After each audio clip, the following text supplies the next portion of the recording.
Washington, I wanted to become a disc jockey. Someone asked me to tell this story. And he said, Les Brown, he said, if you want to do anything worthwhile in life, you've got to be hungry. And so I started working to develop myself. He said, I want you to practice every day being a disc jockey. I said, but I don't have any job now. He said, it doesn't matter. He said that it's better to be prepared for an opportunity and not have one than to have an opportunity and not be prepared. So every day I was working to develop myself. And that's what you must do. And as I was working to develop myself, I applied for a job as a disc jockey, WMB, on Miami Beach. I went to a guy named Milton Butterball. I said, how you doing, Mr. Butterball? I'd like to get a job as a disc jockey. He looked at me, he said, do you have any broadcast background? I said, no, sir, I don't. Do you have any journalism background? I said, no, sir, I don't. He said, we don't have any jobs available. I said, yes, sir. I went back to Mr. Washington and I told him. He said, don't take it personally. He said, most people are so negative, they will have to say no 7 times before they say yes. He said, go back again. So I went back again. I said, how you doing, Mr. Butterball? My name is Les Brown. He said, I know what your name is. What do you want? I said, I'd like to know whether or not you have any jobs as a disc jockey, sir. He said, didn't I just tell you yesterday we didn't have any jobs? I said, yes, sir, but I know whether or not somebody got laid off or somebody was fired, sir. He said, no one was laid off or fired. Now get on out of here. I came back the next day. Hello, Mr. Butterball. How are you? He said, fine. What do you want now? I said, I'd like to know whether or not you got any jobs, sir. Didn't I tell you the last 2 days we didn't have any jobs? I said, yes, sir, but I don't know whether or not somebody got sick or somebody died, sir. He said, no one got sick or died. Now don't come back here and throw me out again. I came back the next day like I was seeing him for the first time. I said, hello, Mr. Butterball, how are you? He looked at me with rage. He said, go get me some coffee. I said, yes, sir.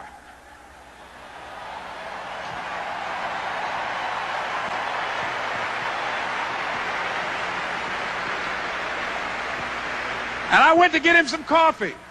After a while, I would get their lunch and dinner, and I would go in the control rooms and take the disc jockeys their food, and I would not leave until they would ask me to leave. Then they started trusting me to pick up entertainers that came to town.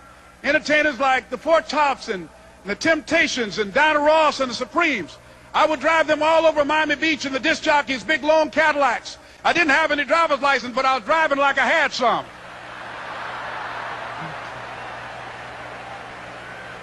And one day, one Saturday afternoon, while I was at the radio station, a guy named Rock was drinking while he was on the air.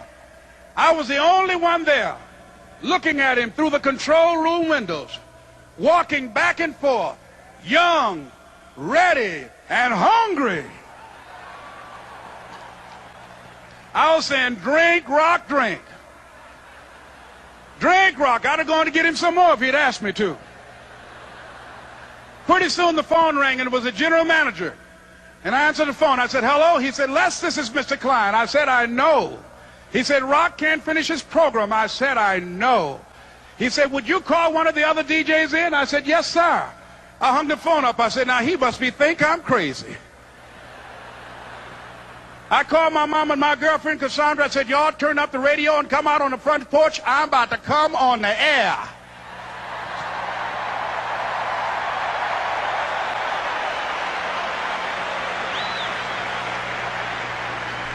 I waited for about 20 minutes, and I called him back. I said, Mr. Klein, I can't find nobody. He said, young boy, do you know how to work the controls? I said, yes, sir. He said, go in there and don't say nothing here. I said, yes, sir. I couldn't wait to get behind those controls. I put on an old Stevie Wonder record called Fingertips. I sat down behind that turntable. I said, look out, this is me, LB Triple P. Les Brown, your platter playing papa. There were none before me, and there will be none after me. Therefore, that makes me the one and only. Young and single and love to mingle, certified, bona fide, indubitably qualified to bring you satisfaction, a whole lot of action. Look out, baby, I'm your love man. I was hungry. I was hungry. You gotta be hungry.